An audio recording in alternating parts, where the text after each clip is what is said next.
Awesome. Thank you, Landon, and thank you, Josh. I'm actually going to pose Josh a question in here. If he could respond back to chat, that would be great. I'm sure others on the webinar might have a similar type of a question. So today I want to spend a little bit of time talking about some of the early season decision cues, some things that are going on out there in the winter wheat and soybean world. At least most of the chatter that I've been hearing either come in by email or via text or phone calls.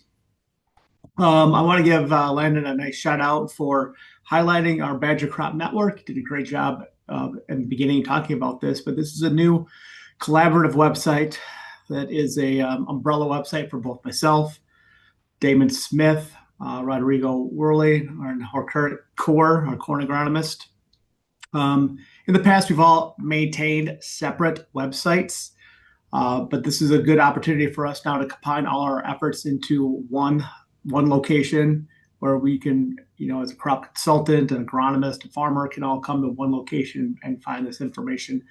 And as Landon had said, this automatically then feeds into the Wisconsin Crop Manager as well. So there'll be many opportunities for those on this webinar to be able to find our information. If you specifically want to be logged into or get an email from Damon, he's kind of been managing our listserv.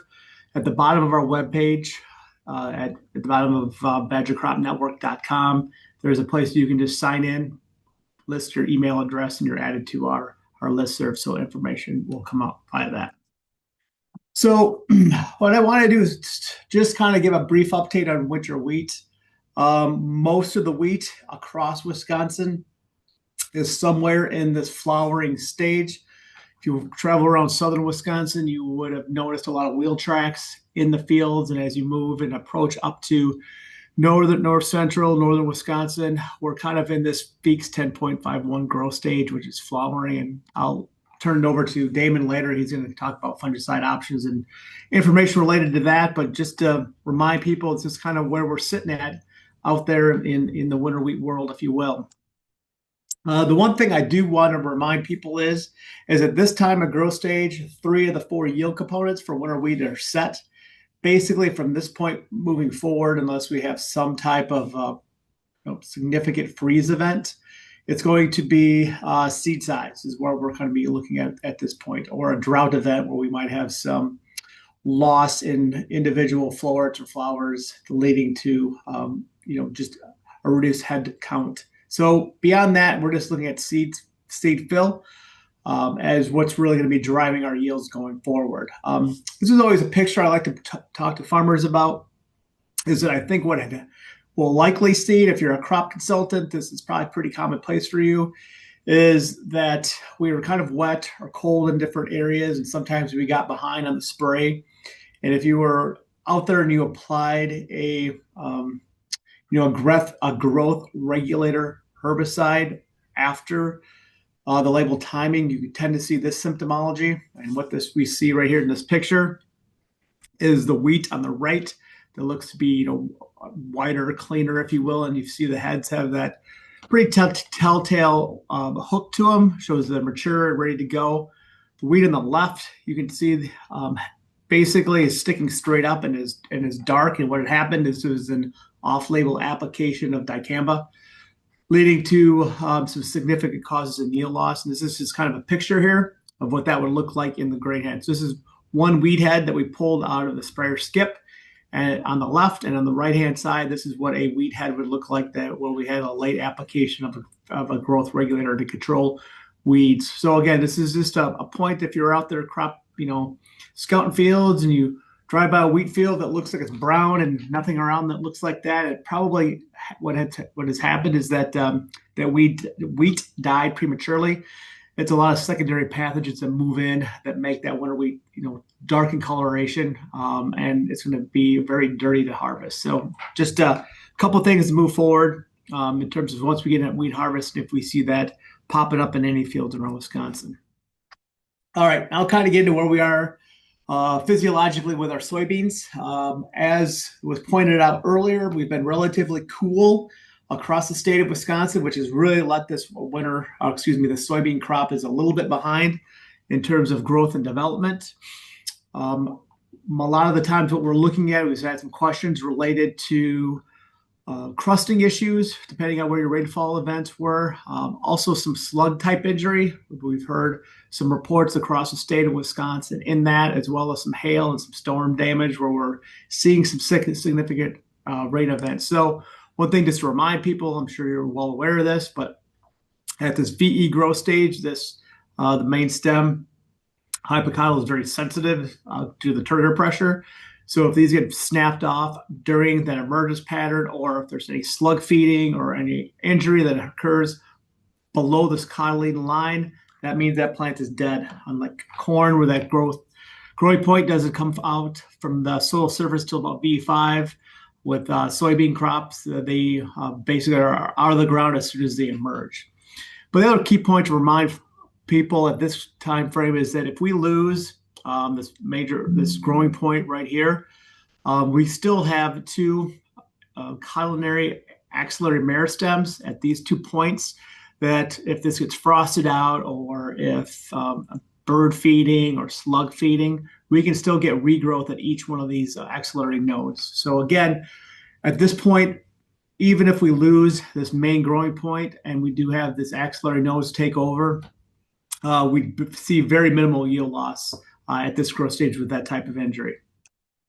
The VC growth stage is very kind of similar in that. Again, just as a friendly reminder, we could lose from this point up, again, for whatever reason, deer feeding, storm damage, and you can see probably better here, these axillary meristems occurring at these cotyledons. Right now, they're basically being limited from growth by the axillary meristem, but if we lose that the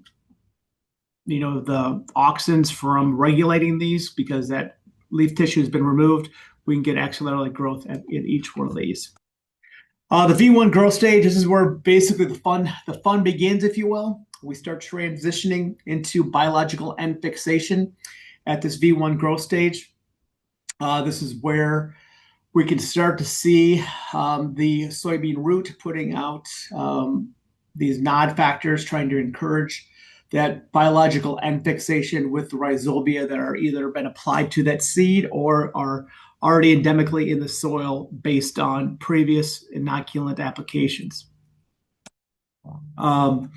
This V1 growth stage, as we go back, this is typically the time where farmers get out and have the time to get out and start doing stand counts. And a couple of things to remind people is that, first of all, soybean can take a pretty significant decline in population before we need to have any replant considerations. Here's some older work that we've done, but in short, to kind of stay on time, our threshold for doing any type of replanting or any type of filling in is 50,000 plants per acre. If you are above 50,000 plants per acre and those plants are uniformly distributed across the field, even if a farmer has a free replant, we really don't see any economic value in a farmer doing that at this time of growing season. Again, going back to looking on this left here, some of our yield environment that we've kind of stressed into this information is, generally we recommend farmers buy a bag an acre, which is 140,000 seeds per acre. And here we can see in our yield environments that even if we're at a little over 78,000 plants per acre emerged, we're at about 99% yield potential. And at 50,000 plants per acre emerged, we're still at 95% yield potential for our early planted soybeans. So again, this just stresses the point that if we get our soybeans in, we get it planted early, they can survive a pretty significant amount of stand reduction. Again, going back to they need to be early planted and relatively uniform, and we don't need to go in and mess around with any type of replants.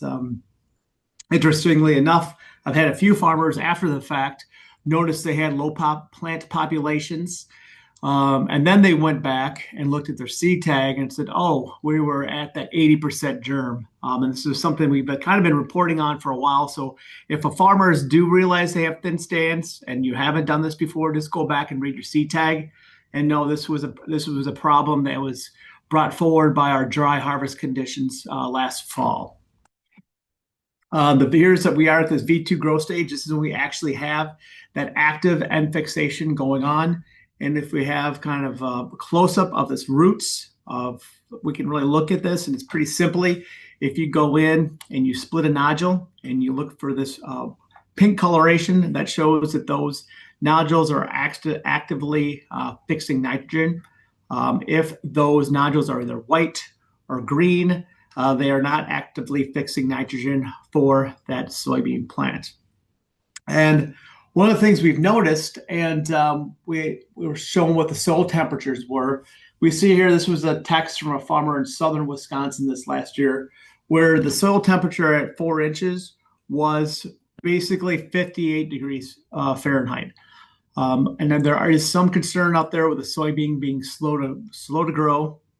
There also is some concern out there with nodulation. And just as a reminder, that abiotic stresses such as low pH or droughty soils or cool wet soils can negatively impact nodulation. And here we see that this rhizobia infection rate is right at 64% when we have these soil temperatures at that 60-degree mark. And it's significantly higher when we get warmer soil temperatures. So again, the point I really want to make here is if you're out there, you're scouting fields, and you're not seeing good nodulation, those beans may appear to be yellow. There's a good reason for that. Cool soil temperatures, and maybe they're just not actively fixing nitrogen right now. The other thing that may be leading this, and this was a question I was going to pose if we could talk about maybe this in the chat, is what implications some of this wildfire smoke is having for our reduced amount of sunlight.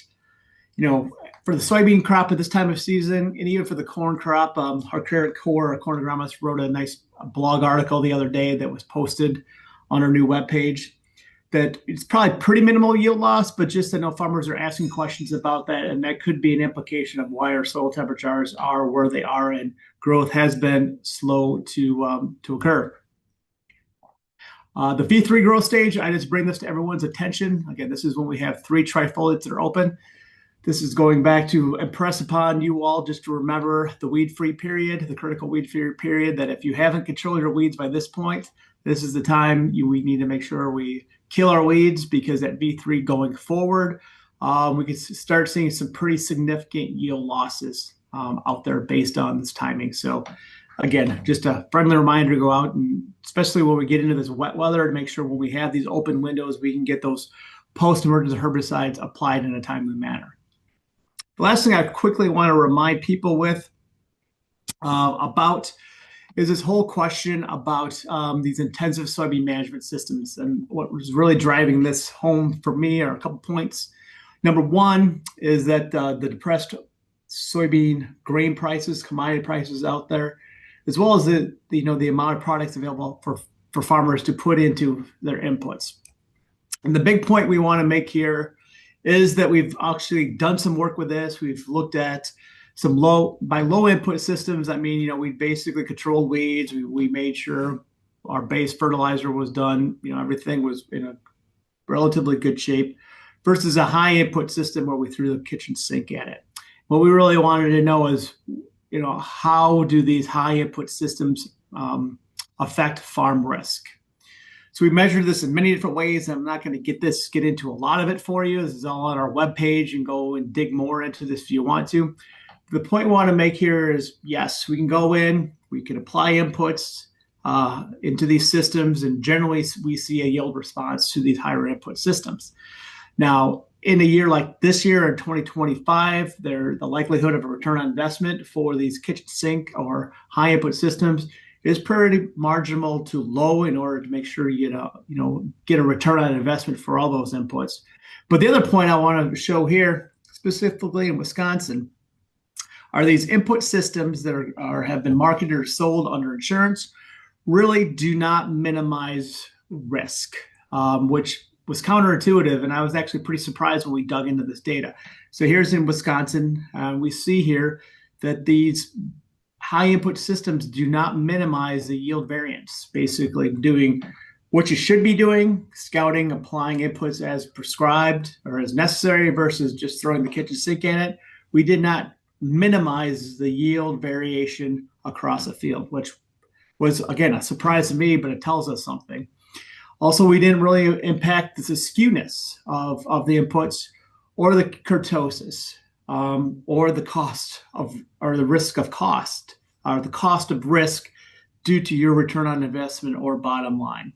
So in short, what I'm trying to say here, and again, you could spend more time reading this article, is that just throwing inputs at a soybean crop does not minimize your risk and should not be thought of as insurance, because our data clearly shows that it is not a form of insurance. You do not minimize risk in any three of these settings that we measured. And lastly, the biggest other point we want to make is this is an article that myself, Damon, Rodrigo, Jet Cahoon put together, is keep your cocktails for happy hour. And understanding this whole idea, this moron principle. And the moron principle is something that our ag economist, Paul Mitchell, has put together, is this idea of cheap insurance.